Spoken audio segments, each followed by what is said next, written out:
மக்களால் நான், மக்களுக்காகவே நான். எல்லா கவர்மெண்ட் அனிமல் ஹஸ்பண்டரிக்கு சப்சிடி கொடுத்தப்ப ஏன் ஜெயலலிதா அம்மா மட்டும் அதை ஃப்ரீயாக கொடுத்தாங்கன்னு தெரியுமா? What is the main source of income in village? Agriculture and animal husbandry. Agriculture இன்கம்மை நம்மளால ப்ரெடிக்ட் பண்ண முடியாது. நேச்சுரல் டிசாஸ்டர் ஏதாவது வந்ததுனாலோ, வெஜிடபிள் மார்க்கெட் ஏதாவது டவுன் ஆச்சுனாலோ, அதுவும் நேச்சுரல் டிசாஸ்டர் ஏதாவது ஃபேஸ் பண்ணோம்னா பொலிட்டிஷியன்ஸ் அண்ட் மீடியா ஒரு 2 நாளைக்கு சுற்றி வருவாங்க. அதுக்கு உங்களுக்கு நஷ்டீடு தர்றோம்னு சொல்லுவாங்க. 1 மாதத்துக்கு அப்புறம் காம்பன்சேஷன் தர்றேன்னு சொன்னீங்களேன்னு போய் கேட்டிங்கன்னா அவங்க கிட்ட இருந்து வர்ற ரிப்ளை இந்த மாதிரி தான் வரும் தம்பி, ஆனா வராது.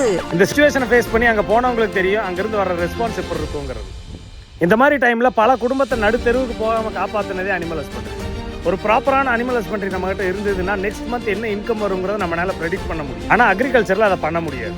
இந்த கிரவுண்ட் ரியாலிட்டி ஆஃப் வில்லேஜ் எக்கானமியை தெரிஞ்சனால தான் ஜெயலலிதா அம்மா அனிமல்ஸை ஃப்ரீயாக கொடுத்தாங்க. நான் சொன்னதில் ஏதாவது தப்பு இருந்ததுன்னா அதை கமெண்ட்டில் சொல்லுங்கள். இந்த மாதிரி இன்ட்ரெஸ்டிங்கான இன்ஃபர்மேஷன் தெரிஞ்சுக்க ஃபாலோ பண்ணி வச்சுக்கோங்க.